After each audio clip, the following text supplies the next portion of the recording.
Hello, fifth grade parents. My name is Miss Medina. Today I will be going over a digital citizenship presentation.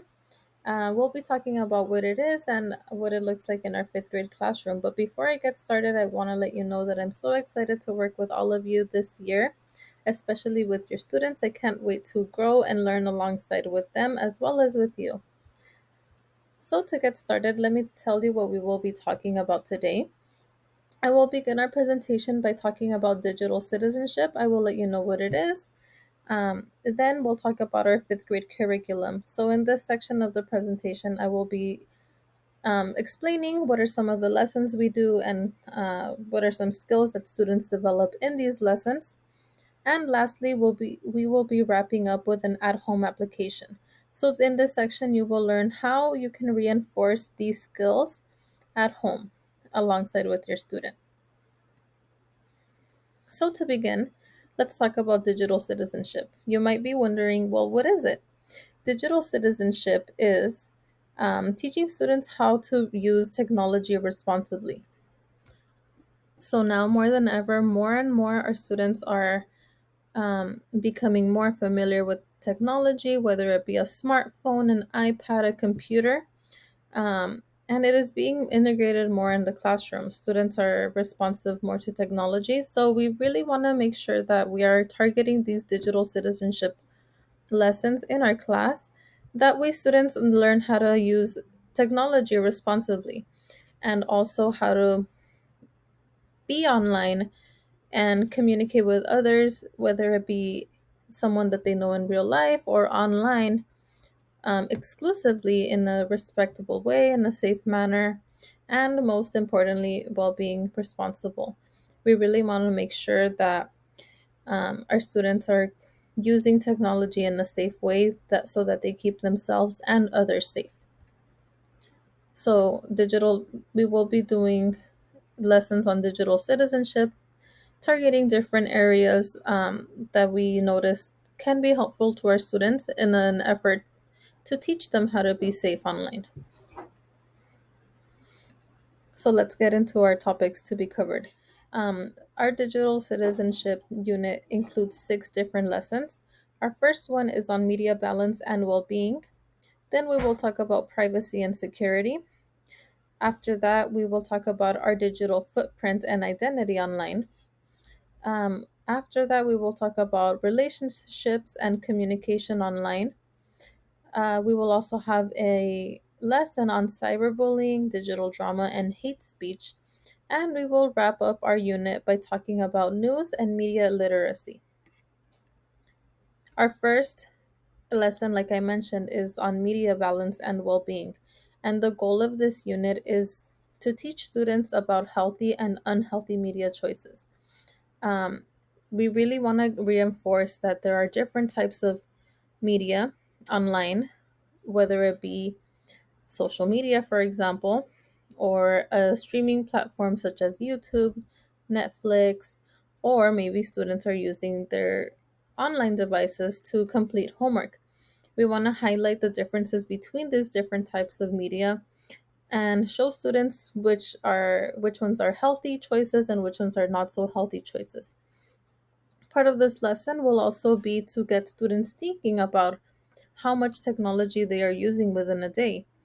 We really want to make an effort to highlight this because students don't realize sometimes how much of their time is spent looking at a device.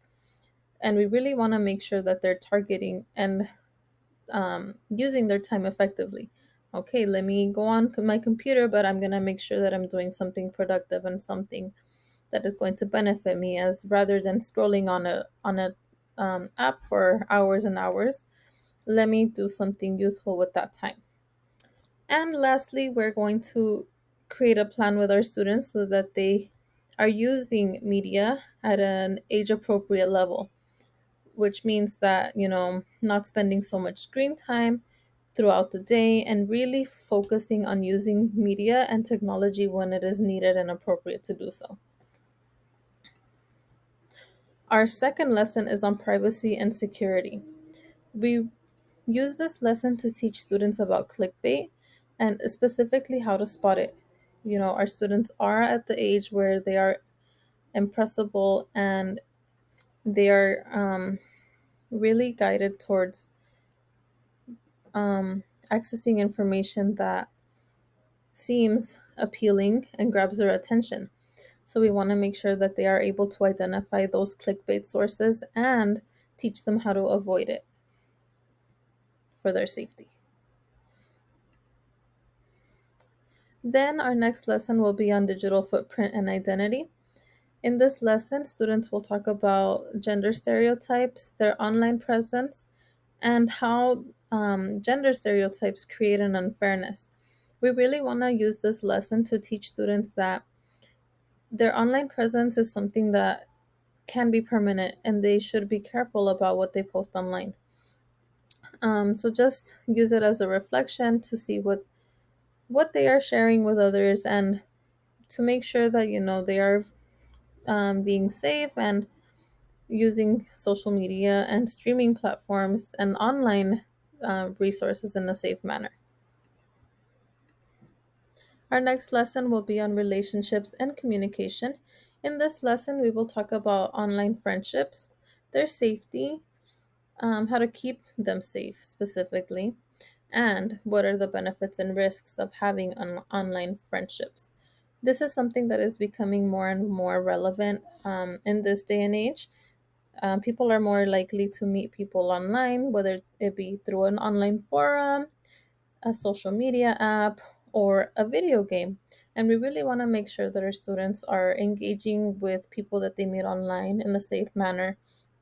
Um, so, this lesson will be used to target those areas. Specifically, knowing the benefits and the risks of online friendships, which will be an area that we do target. Then we will talk about cyberbullying. We'll talk to students about what it is, specifically how to deal with it, how to avoid it, and we will also wrap up our lesson by teaching students ways to support their friends or peers that may be going through cyberbullying. Our final lesson is on news and media literacy, and in this lesson we strive to really target and help students focus on sources that are reliable. We know that any information is very accessible through online, so we want to make sure that students know how to get reputable and reliable information online. Here are a few ways that we can support at home. It is very important to be aware of what our students are doing online. Yes, they are getting older and they want their privacy, but we as parents should be aware of what they're doing online, what they're viewing. I provided a link to commonsensemedia.org. They share many great articles of what sort of things are popular. That way you can keep an eye out of, oh, this is something, safe for my child to watch, or maybe this is something I should be looking out that my child may be watching.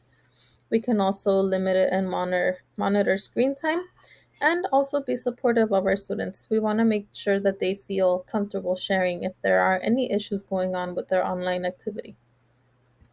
Thank you so much for attending my presentation today. If you have any questions for me, please feel free to reach out. I have left my email down here. Thank you.